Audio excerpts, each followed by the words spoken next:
Hey guys, thanks for tuning into urbanforex.com. I'm going to discuss basically the divergence breakout strategy that Charles had requested me. Um, it's it might be a little complex to understand, but if you bear with me and you practice a little bit, you will be able to understand. And if you have any questions, there's always a comment section on the bottom. You can always ask me questions over there, and I'll reply to you as soon as I can.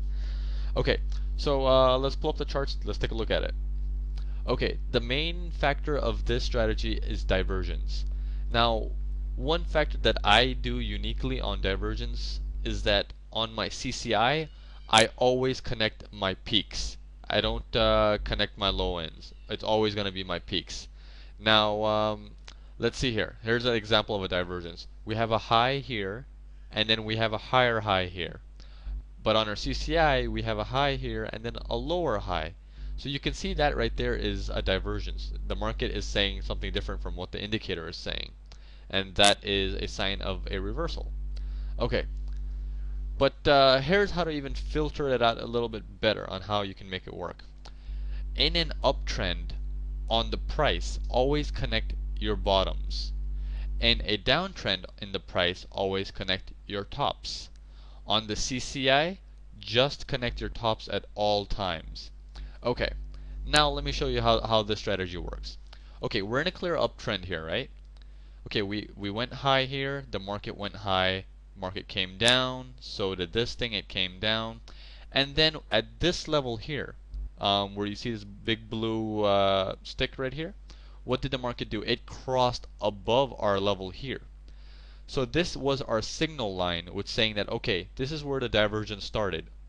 What we're going to do now is wait for a bounce. What a bounce means is that since it went up over here, we're going to wait for the next bar to be below the highest of this bar. So you can see when this blue bar opened up, it was lower than this one. Okay, once you get this signal indication, I'm going to put a line right there. Once you get this indication, that means start connecting your lows or your highs. Okay, so since we were in an uptrend, we're going to connect our lows. We're going to take my trend line indicator. I'm going to connect, here's the lowest point to a lowest point here. Okay, nice little uptrend right there. How do we take this entry? Once it breaks through the trend line, at the close of the candle and the opening of the next candle, you would open a short right here, and it would go on for so forth. Now, where would you put your stops? Since this is a medium size uptrend, I would put my stops couple candles back, which would be this one and this one back on the high of this candle. If for example, just for example, if the trend line was like this, where it's not so steep, then I would keep the stop at the high of my breakout candle. Okay, and if the candle is very steep, it's something like this, then I would keep my stop on the highest possible swing high, the closest to the trend line, the swing high.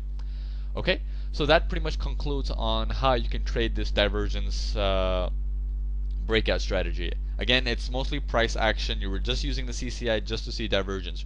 We're not following up or down through the CCI, nothing like that. Okay, again, if you have any questions, just let me know on the bottom of this page. Thanks a lot for tuning in. Bye bye.